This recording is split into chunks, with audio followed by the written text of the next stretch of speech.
చేదోడు. ఈ కథను రచించిన వారు విహారి. ఈ కథ సెప్టెంబర్ 2012లో నవ్య వారపత్రికలో ప్రచురితమైంది. బుధవారం ఉదయం. చాలా రోజులుగా చెప్తున్న విషయాన్నే ఇప్పుడు మళ్ళీ చెప్తున్నాడు శేషగిరి.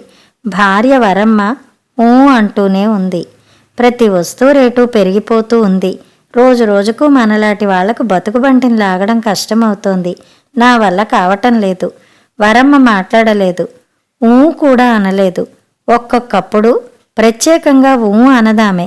తల తిప్పుతూనో, కళ్ళు చక్రాల్ని చేసో, చూపులు మరల్చో, అని పెదవి విరిచో ఆ ఊకి రూపాన్ని అర్థాన్ని ఇచ్చి ఊరుకుంటుంది. నే చెప్పిన సంగతిని కాస్త సీరియస్గా తీసుకో. శేషగిరి నిజానికి ఇంకా కొంత బాధని వెళ్ళగక్కుకోవలసిన వాడే. కానీ వరమ్మ పనిలో ఉంది. ఇట్లాంటి సంభాషణకి వేళగాని వేళ ఆగాడు. అట్టాగే అన్నది స్టవ్ దగ్గరికి నడుస్తూ. భార్య అయినప్పటినుంచి వరమ్మ ఒక్క మాట సమాధానాలు, 2 మాటల వివరణలు బాగానే నేర్చుకుంది.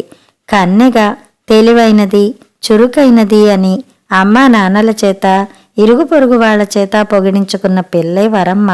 10th పాస్ అయింది. దానికి అని తోటి స్నేహితురాళ్ల అసూయని రుచి చూసిన స్టూడెంటే. మా అమ్మాయి బంగారం అనేవాడు తండ్రి. ఆయనేదో కంపెనీలో కారు డ్రైవర్. సాల్లే సంబడం, ఆ పై చదువు సంగతేంది అనేది తల్లి. ఆమెకి వరమ్మ అరచేతిలో నిమ్మపండు. వరమ్మ తమ్ముడు పిచ్చయ్యేమో కంటి వెలుగు. అమ్మా నాన్నల ఆలోచన అంతా వరమ్మ సుఖం గురించే. మా బంగారు తల్లికి మంచి మొగుడు రావాలి. ఆశల మొగ్గలు, కోరికల పూలు కోసుకుంటూ ఉండేవారు. కానీ చదువు అక్కడే కూసింది. సంబంధాల వేట మొదలైంది. 2 ఏళ్లు ఇట్టే గడిచాయి. గోచార ఫలాలు చూసుకుంటూ ఉండడం, జాతకాల ఫలితాల్ని బేరీజు వేసుకుంటూ ఉండడం అలవాటు తండ్రికి. కూతురికి చెప్తూ ఉండేవాడు. వింటుంటే ఉత్సాహంగానే ఉండేది వరమ్మకి. నిద్రలో రంగురంగుల కలలు వచ్చేవి. రాకుమారుడు వరుడుగా కనిపించేవాడు. అత్తింటి వైభోగం కాసుల పేర్లుగా, పట్టుచీరలుగా మురిపిస్తూ ఉండేది. శేషగిరి తటస్థపడ్డాడు తండ్రికి. ఏదో కంపెనీలో గ్రూప్ డి పోస్టు ఉద్యోగం. అమ్మా నాన్న ఆనందిస్తుంటే తాను కాబోలనుకుంది వరమ్మ. పిచ్చి ముద్దు, నీ కాబోయే ఆయన ప్యూనంటే అని పక్కింటి కరుణ అంటే ఉడుక్కుంది. బొంగమూతి పెట్టుకుని వీళ్ళందరికీ లోపల కుళ్ళు అనుకుంది. ఈలోగానే ఆ మంచి సంబంధం ఖాయమైపోయింది. 40,000కి కొట్టేశాడు అల్లుణ్ణి అన్నాడు కరుణ తండ్రి ముసలయ్య. ఏదో మన తాహతుకు తగినవాడులే తల్లి. పెళ్ళాం పిల్లలకి 2 పూటలా తిండి పెట్టలేకపోడు అన్నాడు తండ్రి. అవును అనుకుంది వరమ్మ. ఆ ధైర్యంతోనే శేషగిరితో బతుకుదారి పట్టింది. అప్పట్నుంచి వరమ్మకి ఈ ఆలు అలవాటైపోయినాయి. స్నానమై లోనికొచ్చాడు శేషగిరి. తోటకూర కట్టలు కూడా 5 రూపాయలకి 3, వంకాయలు పావు కిలో 6 రూపాయలైనాయి. అవును, రోజులు మండిపోతున్నాయి. ఈ 5th దాన్ని, ఆ 3rd వాడిని ఫీజులతో, పుస్తకాలతో, డ్రెస్సులతో తట్టుకోవాలంటే నువ్వు కూడా 4 రాళ్లు సంపాదించక తప్పదు. నిన్న ఆ కాలేజీ వాళ్ళని అడిగా. ఉదయం 9 నుంచి రాత్రి 8 దాకా డ్యూటీ తప్పదంటున్నారు చెప్పింది. వీళ్ళిద్దరూ 4ంటికి తయారవుతారుగా. ఇంటికి వాళ్ళనేం చేస్తావు? అందుకనే అది కుదరదు.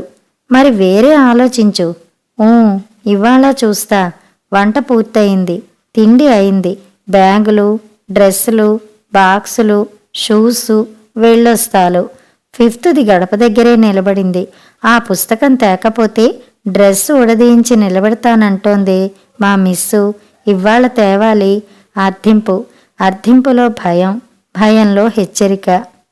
భర్త వైపు చూపులు తిప్పింది వరమ్మ. కొందాం లేరా, రేపు తెస్తానని చెప్పు. శేషగిరి భరోసా ఇచ్చాడు. పిల్లలు కదిలారు. శేషగిరి అన్నానికి కూర్చున్నాడు. ఆ పేపర్లో కొన్ని గీతలు పెట్టాను చూడు. అడ్రస్లు వేరే రాసుకో. అందర్నీ కాంటాక్ట్ చెయ్యి.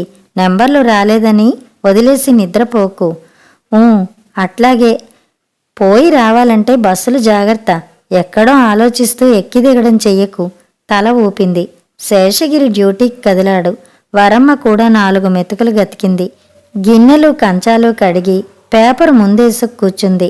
భర్త గుర్తుపెట్టిన నంబర్లన్నింటినీ వేరే కాగితం మీద లిస్టు రాసుకుంటుంటే రెప్పలు వాలుతున్నాయి, కాళ్ళు లాగేస్తున్నాయి. నీరసం గోడకి చేరగిలబడింది. గతం సలుపుతోంది. 2 ఏళ్ల నుంచి ఈ నీరసం తన్ని ఇట్టాగే పీక్కు తింటోంది. 2 ఏళ్ల క్రితం ఒకరోజు ఉన్నట్టుండి తమ్ముడు ఫోన్ చేశాడు. అమ్మకి అస్సలు బాలేదక్కా, నువ్వు బావా బయలుదేరి రండి అని. ఆ మాట వినగానే నీరసం ఆవహించింది. కాళ్ళు చేతులు చల్లబడినాయి. గంట తర్వాత గాని తేరుకోలేకపోయింది. ఉరుకులు పరుగులతో గుంటూరు పెద్దాసుపత్రికి చేరుకునేటప్పటికీ అంతా అయిపోయింది. అమ్మ చనిపోయింది. అదే మొదలు. నీరసం నీరసం. ఎనీమియా అన్నాడు. బలమైన తిండి, పళ్ళు, పాలు తీసుకోమన్నారు. నవ్వొచ్చింది తనకు. ఏడాది పాటు మరీ లేవలేనప్పుడు మెడికల్ షాప్ టాబ్లెట్లు లేదా గచ్చాకు పుచ్చాకు వైద్యం. నీరసానికి తోడు అడపా తడపా దగ్గు రావడం మొదలైంది. ఏడాది క్రితం నెల తప్పింది. ఆ వాస్తవం తెలిసేసరికి తను మరీ నీరసపడింది. శేషగిరి భయపడ్డాడు. లేడీ డాక్టర్ దగ్గరికి పోతే టెస్ట్లు, మందులు. చివరికి ఆమె సలహా ఇచ్చింది, ఈ పరిస్థితిలో బిడ్డని కనలేవు, ఇంకా 2వ నెల కదా, టాబ్లెట్స్ వాడు, బహిష్టవుతావు అని. సరే అనుకున్నారు తాను శేషగిరి. ఆ గండం గడిచింది. కానీ ఈ నీరసం నిలిచిపోయింది. కలత నిద్ర నుంచి, ఆలాపన నుంచి ఉలిక్కి పడినట్టు లేచింది వరమ్మ. వెళ్ళి మొహాన్న నీళ్లు చల్లుకుని వచ్చింది. నెంబర్ల లిస్టు తీసుకుని బయటికి కదిలింది. టెలిఫోన్ బూత్కొచ్చింది. మేరీ సన్నగా నవ్వింది. యుద్ధం మొదలా అంటూ. కానీ ఏం చేస్తాం అని ఫోన్ని అందించింది. ఆ బూత్కి ఓనర్ మేరీ, ఫిజికల్లీ ఛాలెంజ్డ్. వరమ్మకి బాగా పరిచితురాలు. వరమ్మకి నెంబర్లు కలపడంలో సహాయం చేస్తోంది మేరీ. అవునండి, కంప్యూటర్ నాలెడ్జ్ కావాలి. ఫోన్ పెట్టేసింది వరమ్మ. మరో నెంబర్ కలిసింది. ఇక్కడ రిసెప్షనిస్ట్ అంటే ఇంగ్లీష్ బాగా వచ్చుండాలి. మీరు 10th కదా, సరే ఇంటర్వ్యూకి రండి చూస్తాం. మేరీ నవ్వింది. నాకు వినబడుతోందిలే వాళ్ళ మాట అంది. అడిగితే టక్కున అందించే వాళ్లలా అడ్వర్టైజ్ చేస్తారు. తీరా చూస్తే మనలాటోళ్ళకి ఎండమావులే అని నిస్పృహం తెలిపింది. వేరే నెంబర్ కొట్టింది. కలిసింది. మాది ఈవెంట్ మేనేజ్మెంట్ అండి. ఉదయం 9 కల్లా రావాలి. వెళ్ళటానికి ఫిక్సెడ్ టైమింగ్ ఏమీ ఉండదు. అవసరమైతే రాత్రల్లా ఉండి వర్కర్స్ చేత పని చేయించాల్సి ఉంటుంది. వేరే నెంబర్ తగిలింది.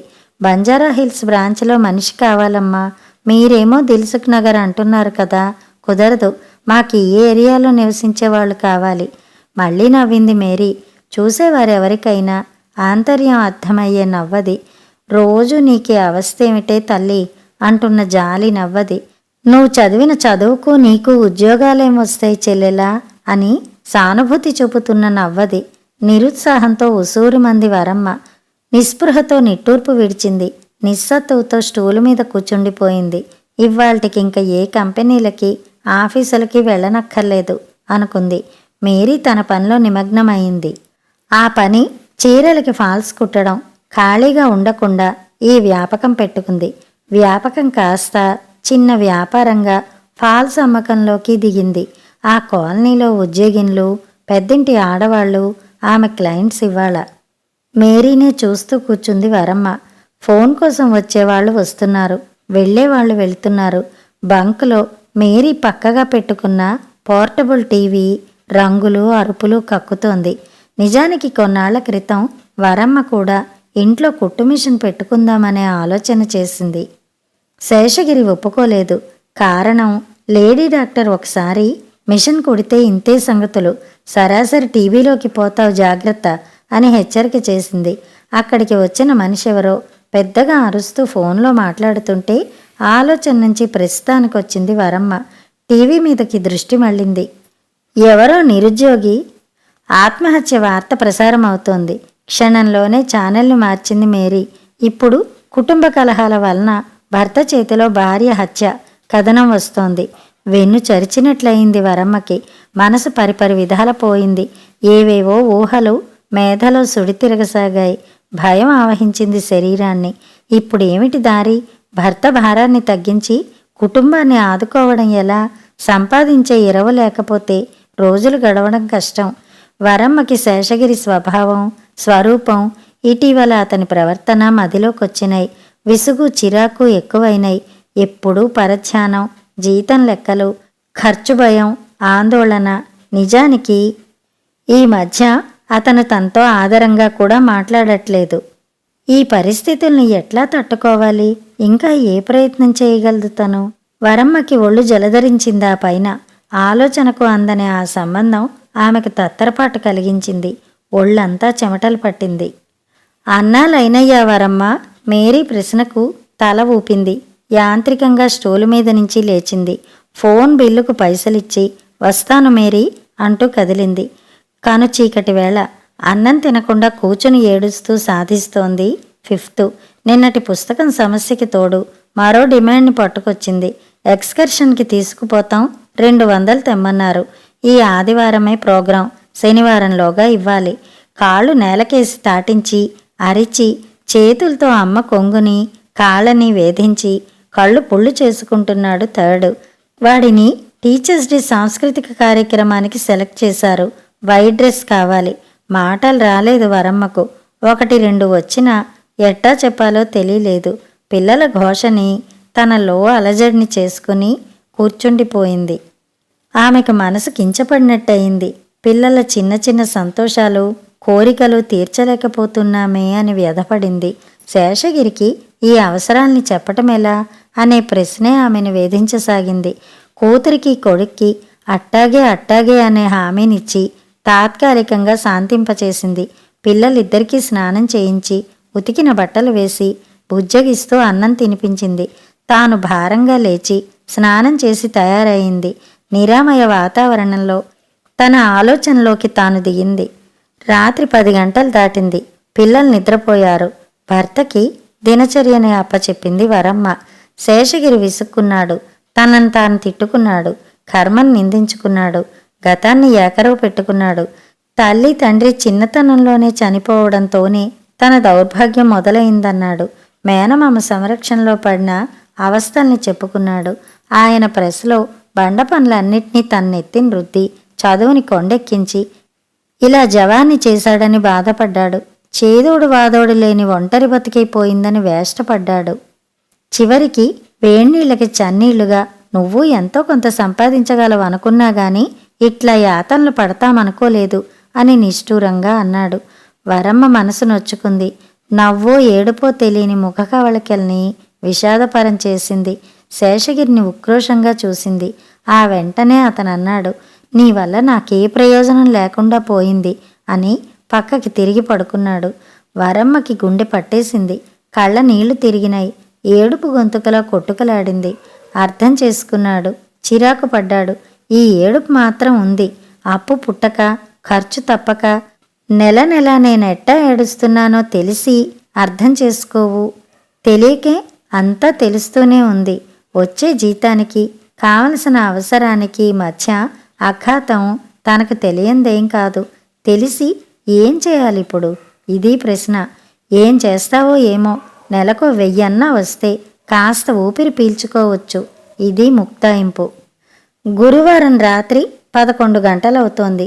శేషగిరి వరమ్మ ఒకరి పక్కగా మరొకరు. ఎదురుగా గోడ మీద కలాం గారి బొమ్మ. పిల్లల్ని చక్కగా ఎదగనివ్వాలి. తాడు బొంగరం ఉన్నట్టే అనిపిస్తాయి. చేతికి అందవు. ఇద్దరూ అన్యమనస్కంగానే మసలుతున్నారు. కప్పు కేసు చూస్తూ ధ్యాసని ఎక్కడో నిలిపి చెప్పింది వరమ్మ. ఇవాళ ఉద్యోగం దొరికింది. ఆశ్చర్యపోయాడు శేషగిరి. భార్య వైపు చూశాడు. అవును, ఎదురుగా ఉన్న అపార్ట్మెంట్లలో 2 ఇళ్లల్లో పని మనిషిగా కుదిరాను. నెలకి 1200 వస్తుంది. ఒళ్ళు జలధరించింది శేషగిరికి. అస్పష్టంగా ఏవేవో ఊహలు, ఎన్నెన్నో ఆలోచనలు. కణతలు టకటక కొట్టుకుంటున్నట్టు అనిపించింది. గుండె బరువుగా అనిపించింది. మనసు వ్యధ చెందింది ఉన్నట్టుండి. ఆప్యాయంగా భార్య వైపు జరిగి అనురాగంతో ఆమెను దగ్గరికి తీసుకున్నాడు. ఆలోచనలో ఆపి పక్కకి తిరిగి అతనికి దగ్గరయింది వరమ్మ. ఆమె చేతి మీద శేషగిరి కన్నీటి చుక్క. శేషగిరి వివసుడైనాడు. మాట కట్టుపడింది. గొంతు మూగపోయింది. గుండె గిండుకి చెప్పుకుంది. సారీ వరం, నిన్ను కష్టపెడుతున్నాను. సమయము సందర్భము వెలుగు నీడల్లోకి జారుకున్నాయి. కథ సమాప్తం.